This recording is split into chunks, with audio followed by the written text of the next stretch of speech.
In this video, a marshmallow, some bees pollinate, and Dwayne Johnson. Hi, how you doing today? Don't answer that, because you can't. I'm doing great, because today we're going to be spending all day at Carneys Crossing. Our first train of the day would be 55N with 5 thoroughbreds. I know, right? You may be wondering how this is possible with only 2 engines. Well, let me show you. Thoroughbred, thoroughbred, thoroughbred, thoroughbred, thoroughbred. Aww. Who says thoroughbreds had to be limited to engines? Next up was 39G heading westbound, and for some inexplicable reason, I decided to film this train while straddling a creek with my legs and squatting down so I could get my camera right over the creek. The things I do for these shots, man.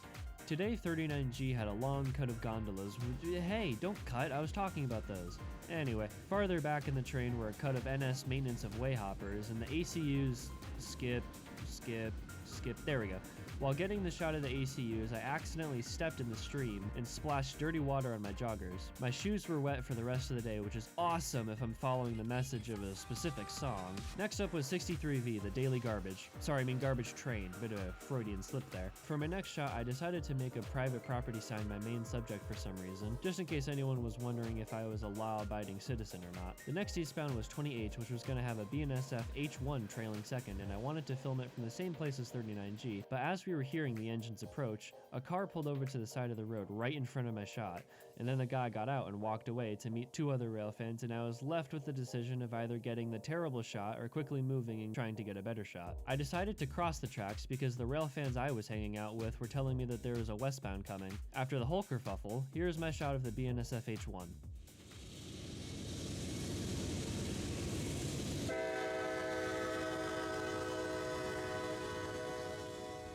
I then crossed the road to film the meet between 20H and the westbound intermodal my buddies were talking about. To make up for my shot getting messed up, the jerk who parked in front of my shot got covered up for the westbound. We had been waiting on a Herzog train. Oh my god, the script says Herzog. Ahem. We had been waiting on a Herzog train to come out of Johnstown for a while, and we eventually got our wish. Here's the clip.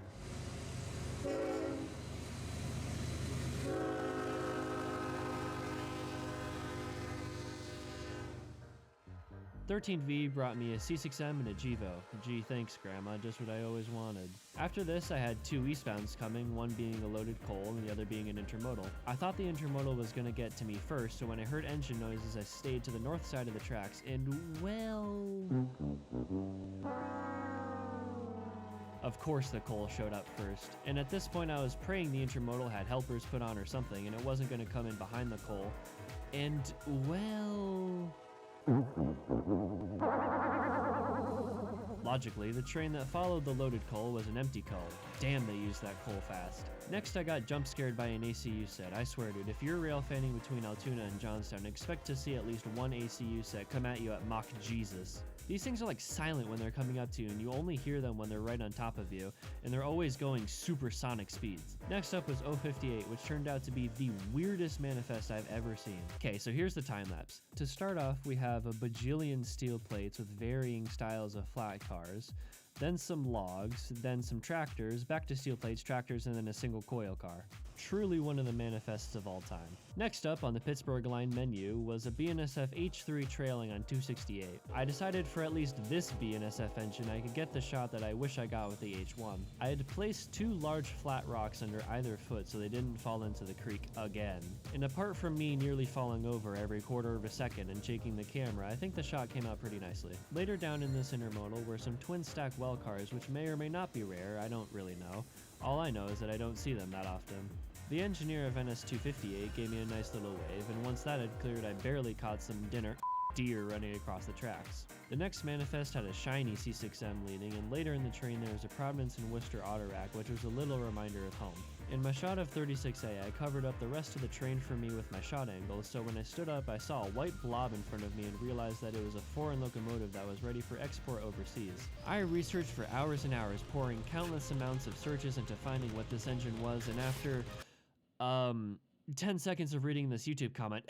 I found that it's supposed to be a low RAM rear support card for getting exported overseas. Our second meet of the day would be with 36A and another westbound intermodal, and for once I did a fast pan correctly. I usually mess these up, but this pan didn't look half bad. Amtrak 43 came into view as 36A was still trundling by, although 43 looked a lot slower than usual. In fact, 43 was going so slow that it stopped at Carneys Crossing. I talked to one of the, train attendants, and she told me that there was a quote passenger emergency and they were waiting for an ambulance to come pick them up. After about 10 minutes the ambulance finally arrived and parked alongside the train. They wheeled a stretcher out and I did film the patient getting transferred, but I'm not going to show that footage on YouTube to preserve the patient's privacy. Once the patient was in the vehicle, 43 sped off, now half an hour late, which I'm sure was great for Amtrak's amazing on-time performance, and the ambulance also drove off to the hospital. While still in a little bit of shock, our last train of the day would be another manifest with a Dash 9 trailing. 4 days later, I set aside an entire day to head down to Cumberland, Maryland and Railfan the CSX Sandpatch grade. Right after I got there, a power set of 4 engines came out of the yard as light engines. No, not that kind of light engines, ah! After cutting off this shot, I noticed a pigeon that was trespassing, so I decided to catch it on tape for the police. God, trespassers these days are just getting more and more reckless. I then caught an epic race between the Gevos and a work truck. I would love to know if anyone gets what this song is referencing. Please let me know in the comments if you recognize this song. Skipping ahead, I'd like to introduce you to CSX 9. I know CSX has a lot of low-numbered mainline units, whereas most other railroads pretty much only use 4-digit numbers, but damn. This large power set grabbed a cut of cars off the line and pulled them down the mountain line. Next up was Amtrak 41 stopping at Cumberland. I moved over to the Cumberland turntable to see what engines were vibing there. While inspecting the turntable, I took this opportunity to film the yard switchers along with another yard power set. The turntable is in a bit of an ambiguous area in terms of trespassing, but I've been told many times from many people that the workers in Cumberland don't care at all. But that didn't stop me from feeling uncomfortable. I really don't like trespassing, so getting these shots and pictures were really nerve-wracking. Actually, while I was standing there, a guy drove past me in the tiniest rinky-dinky scootmobile. I didn't take a picture of it or anything, but it basically looked like the Fix-It cart from Satisfactory. Out of the way, fellas, there's a new sheriff in town. I smiled and waved, but in my head I was going, please kill me, please kill me, please kill me.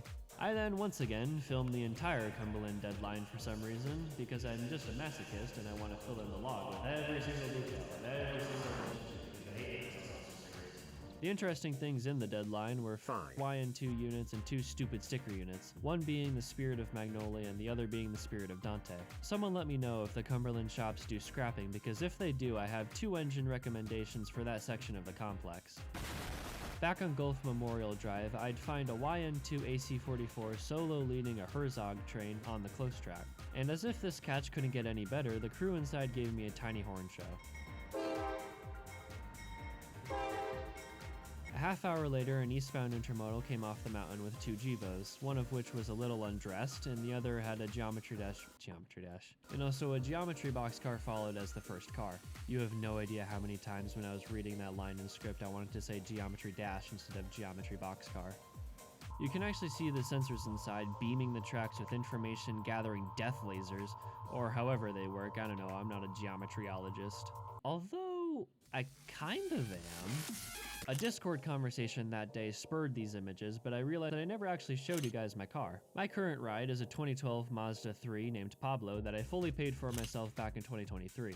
At 125,000 miles, he's been a workhorse for getting me places, plus the wing on the back makes it feel at least a little sporty. Back to choo-choos, the next train was a completely normal train, so that means it's time to get funky with my shot composition to compensate. On a completely different note, I looked back through my unedited videos and realized that this video never got an unedited version, plus my most recent video has been needing an unedited version for a while now. I don't want to keep making you guys wait for the unedited videos, so from now on, the unedited videos will come out with the main video. Anyway, after that trash train, I switched sides of the tracks because the lighting had moved, plus I had been eyeing a flower bush to get this specific shot. Trailing backwards on M276 today was a delicious Big Mac. Seeing that Big Mac made me want McDonald's, so I went to the McDonald's across the street and got some chicken nuggies. While I was in the parking lot, I got jump scared by a westbound intermodal, and after getting my food, I returned to Gulf Memorial Drive looking for somewhere to eat my food. Across from the tracks and across Gulf Memorial Drive sits the deck for American Legion Post 13 that looks right over the tracks. There were some men up on the deck chatting, and on a whim I yelled up to one of them and asked if the deck was open to the public. He said it wasn't, but then he asked why I was asking, and I said I was just looking for a place to eat my Mickey D's. He then replied that it was fine if I went to eat up on the deck.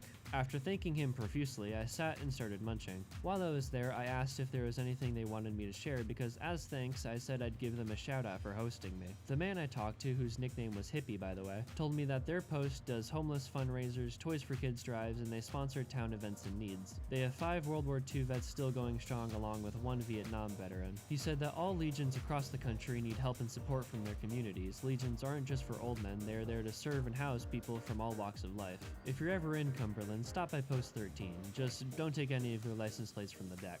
I left the deck after thanking them again, and I got set up for a westbound coal.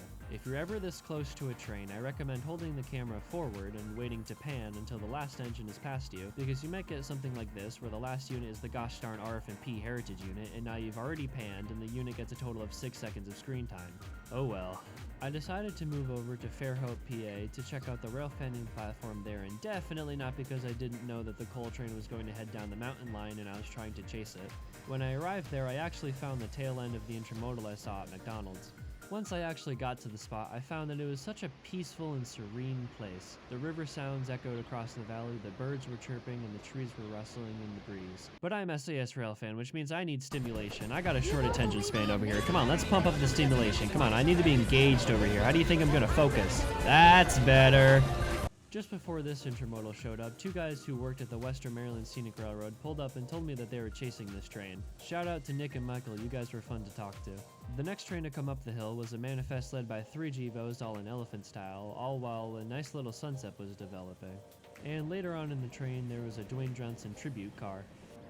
Yo, look at how tall the defect detector's radio mast has to be to get any sort of radio signal out here in the mountains. That is so tall. The first train I'd see come down the hill would be a grain train led by our second Mac of the day and trailed by the CCSX Seaboard Stupid Sticker Unit. I not only got really lucky with this consist, but also lucky that 5461 was facing the right way for me to see the CCSX side. I tried to chase this back to Cumberland, but it beat me there. Okay, back in Cumberland I saw a CSX power set bumbling around, so I'm just gonna put all these clips in super speed. They pulled out the 2 engines, set out the Mac on the side to be used as a rear DPU, reversed back past the Mac with the rest of their train. Oh hi Amtrak. Oh yeah, I forgot Amtrak 40 was 2 hours late on this day. 40 stopped early for a crew change, then pulled forward for the passengers to actually board the train. I don't think they'd be very happy if the train just left without the passengers, or me, I was gonna sneak on. Huh, what? I didn't say anything. It stopped again, and I walked ahead of it again, and further down the train there was a Phase 7 Am fleet. Amtrak stopped again because they refused to be on time, so I saw no point in staying in Cumberland, plus it was getting late, so I fired up Pablo and headed home. That will do it for this video. Now if you'll excuse me, I have to go listen to the new Creo songs. Look out for a Railfanning with Finn video soon. Thanks for watching and have a good summer.